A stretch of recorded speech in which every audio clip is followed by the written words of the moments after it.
Praise the Lord. സ്നേഹമുള്ളവരെ, എല്ലാവർക്കും Easter മംഗളങ്ങൾ സ്നേഹപൂർവ്വം ആശംസിക്കുന്നു.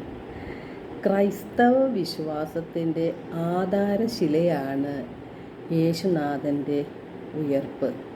പാപത്തിന്മേലും മരണത്തിന്മേലും സാത്താൻ്റെ പ്രലോഭനങ്ങളിലും വിജയിച്ചതിൻ്റെ ദിനമാണ് ഈസ്റ്റർ. മരണത്തിന് അതീതമായ ഒരു ജീവനും ഒരു ജീവിതവും ഉണ്ട് എന്ന് യേശുനാഥൻ നമ്മെ പഠിപ്പിച്ചിട്ടുണ്ട്. നാം ഓരോരുത്തർക്കും വേണ്ടി കുരിശു മരണത്തോളം യേശുനാഥൻ പിതാവായ ദൈവത്തിന് കീഴ്വഴങ്ങി. അതിനാൽ ദൈവം അവിടുത്തെ ഉയർത്തി. നമുക്കും പിതാവായ ദൈവത്തിൻ്റെ ഹിതപ്രകാരം ഹിതം നിറവേറ്റിക്കൊണ്ട് ഈ ഭൂമിയിൽ ജീവിക്കാം. മരണത്തിന് അതീതമായ ഒരു ജീവിതമുണ്ട് എന്നുള്ള സത്യം ഇന്ന് പലർക്കും സംശയമാണ്. എന്നാൽ തിരുവചനം എന്താണ് പറയുന്നത് എന്ന് നമുക്ക് നോക്കാം. വിശുദ്ധ യോഹന്നാൻ്റെ സുവിശേഷം 14 അധ്യായം 1 മുതൽ 3 വരെയുള്ള തിരുവചനങ്ങളിലൂടെ യേശു പറയുന്നുണ്ട്, നിങ്ങളുടെ ഹൃദയം അസ്വസ്ഥമാകേണ്ട. ദൈവത്തിൽ വിശ്വസിക്കുവിൻ, എന്നിലും വിശ്വസിക്കുവിൻ.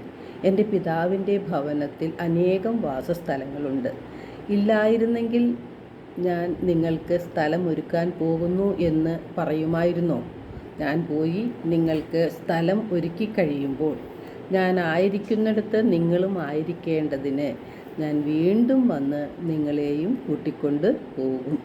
ഈ തിരുവചനം നമ്മെ ഓർമ്മിപ്പിക്കുകയാണ്, നമുക്ക് മരണശേഷം ഒരു ജീവിതം ഉണ്ട്. അത് ദൈവത്തോടൊപ്പം ആയിരിക്കണം.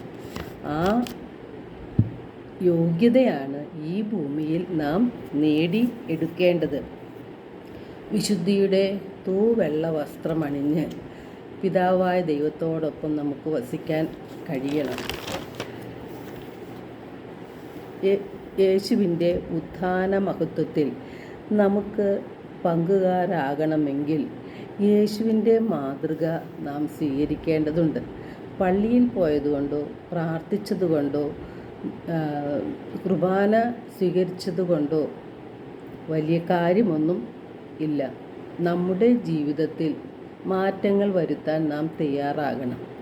യോഗ്യതയോടെ വേണം യേശുവിൻ്റെ തിരുശരീരവും രക്തവും ഭക്ഷിക്കുവാനായിട്ട്. പാപത്തെയും പാപ സാഹചര്യങ്ങളെയും ഉപേക്ഷിക്കുവാൻ നമുക്ക് സാധിക്കണം. ഈ ലോകമോഹങ്ങളിലും ധനമോഹങ്ങളിലും നാം ഉൾപ്പെട്ടു പോകരുത്. നമ്മെ വേദനിപ്പിച്ചവരോട് ആത്മാർത്ഥമായി ക്ഷമിക്കുവാനും അവർക്ക് നന്മകൾ ചെയ്യുവാനും നമുക്ക് കഴിയണം. നമുക്ക് ചെയ്യാൻ കഴിയുന്ന എല്ലാ നല്ല പ്രവർത്തികളും ചെയ്തുകൊണ്ട് സ്വർഗത്തിൽ നിക്ഷേപം കരുതി വയ്ക്കുകയാണ് നാം ഓരോരുത്തരും ചെയ്യേണ്ടത്. അപ്പോഴാണ് ഉദ്ധിതനായ യേശു പിതാവിൻ്റെ വലത്തുഭാഗത്തിരിക്കുന്നത് പോലെ നമുക്കും വിശുദ്ധിയുടെ തൂവെള്ള വസ്ത്രം അണിഞ്ഞ് സ്വർഗത്തിൽ പിതാവിൻ്റെയും പുത്രൻ്റെയും പരിശുദ്ധാത്മാവിൻ്റെയും സാന്നിധ്യത്തിൽ വസിക്കുവാൻ കഴിയും. നമ്മളിൽ മാറ്റമുണ്ടാക്കുന്നത് പരിശുദ്ധാത്മാവ് ആണ്.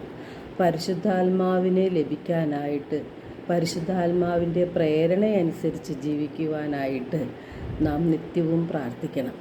ദൈവം നമ്മെ ഓരോരുത്തരെയും സമൃദ്ധമായി അനുഗ്രഹിക്കട്ടെ.